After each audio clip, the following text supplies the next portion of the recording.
O evento da criação. Paradoxalmente, o relato da criação é talvez a mensagem mais escatológica de todos os eventos narrados nas Escrituras. Esse relato mantém essa distinção precisamente porque é o primeiro evento. Como a história tem um começo, ela não é eterna. A história também tem um fim, e Deus preside sobre ambos. Assim como o início da história foi obra de Deus, o fim também está sob seu controle. Como parte de seu significado escatológico, o relato da criação está implicitamente ligado à nossa esperança de eternidade. Tanto o relato da criação quanto nossa esperança de eternidade têm sua base na fé. As Escrituras confirmam essa noção, que já é afirmada pela estrutura canônica da própria Bíblia, começando com a criação dos céus e da terra por Deus, e terminando com a criação de novos céus e nova terra. Vemos essa ideia também declarada na única definição bíblica de fé que associa os dois eventos, a criação e a nossa esperança na eternidade. Ora, a fé é a certeza de coisas que se esperam, a convicção de fatos que não se veem. Observe que esse poema sobre fé começa com a fé na criação e termina com a esperança na promessa. Também devemos notar o significado do sábado no fim da criação. Nessa posição, o sábado aponta para o fim da história humana.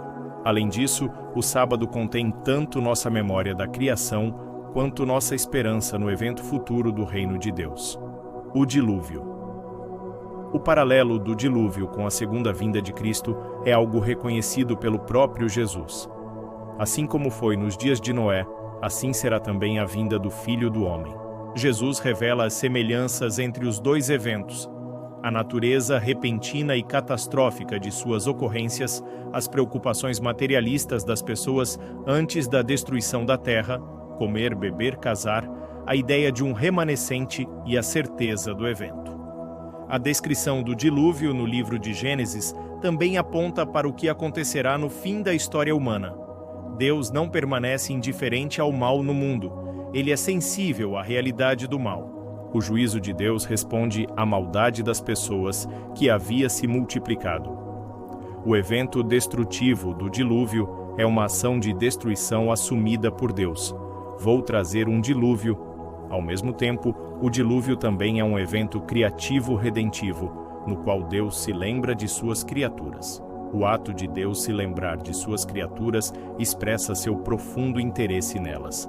Após a história do fim da vida e da civilização antediluvianas, Deus reafirma a continuidade da vida. Deus provê comida à humanidade e enfatiza a sacralidade da vida, apontando assim para seu futuro presente de vida eterna.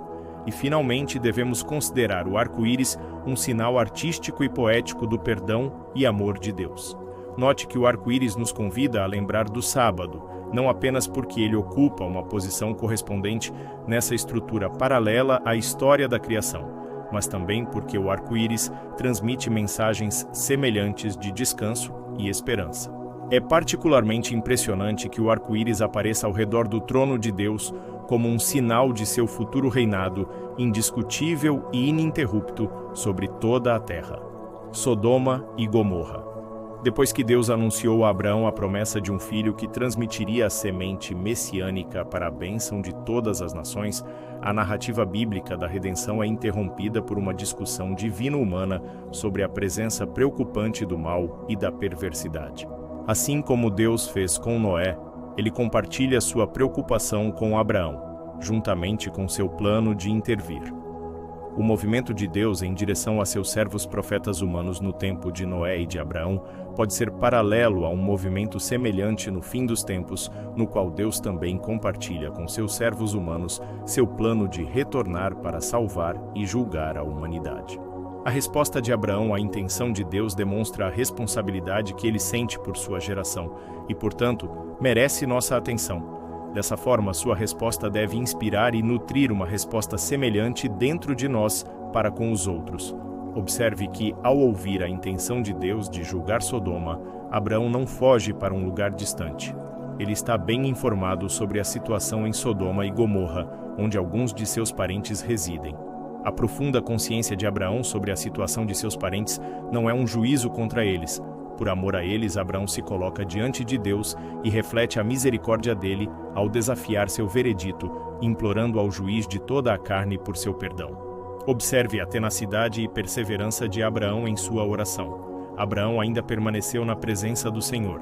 Mas observe também a sensibilidade de Abraão à severidade do mal e à necessidade de justiça e graça.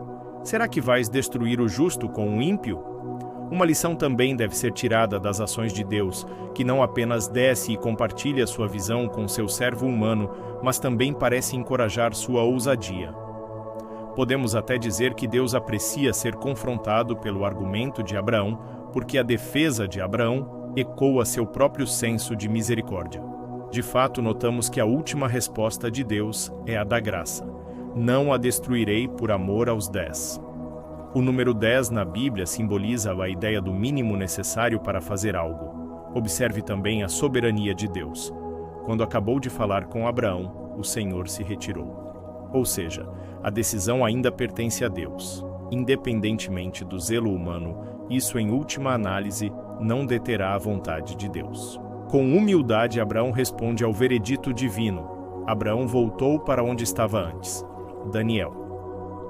Uma ilustração particular da presença do futuro na existência presente de Daniel é a frase "ao final do tempo".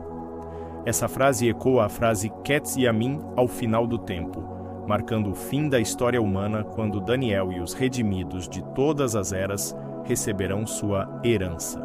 Também é impressionante e significativo que a linguagem que descreve o teste de 10 dias de Daniel ecoa a linguagem que descreve a profecia do dia da expiação escatológico, em Daniel 8, verso 14. Essa profecia é paralela ao dia do juízo, em Daniel 7, versos 9 a 12, sinalizada pelo número significativo de palavras comuns e formas gramaticais que são compartilhadas entre Daniel 1 e Levítico 16, o texto fundamental do dia da expiação. Esse eco particular é certamente significativo, pois implica a promessa da revelação de Deus. Observe também a repetição enfática da palavra maré, semblante e aparência, que aparece 3 vezes em Daniel 1, versos 13 e 15, que no livro de Daniel também se refere especificamente à visão escatológica da revelação de Deus nas 2.300 tardes e manhãs de Daniel 8. Essa perspectiva escatológica transmite então, por associação, uma mensagem de esperança. Aplicados ao caso de Daniel e seus 3 amigos, esses ecos transmitem a ideia de que Deus será revelado por meio desse teste, e eles serão vindicados no dia da expiação. Para Daniel, a mensagem do fim dos tempos fazia parte de sua vida diária presente. A maneira como ele comia e bebia apontava para o ideal da criação. A maneira como Daniel se relacionava com outras pessoas, incluindo o chefe dos eunucos, que teria sido seu inimigo, foi moldada por sua visão de como os outros também foram criados à imagem de Deus.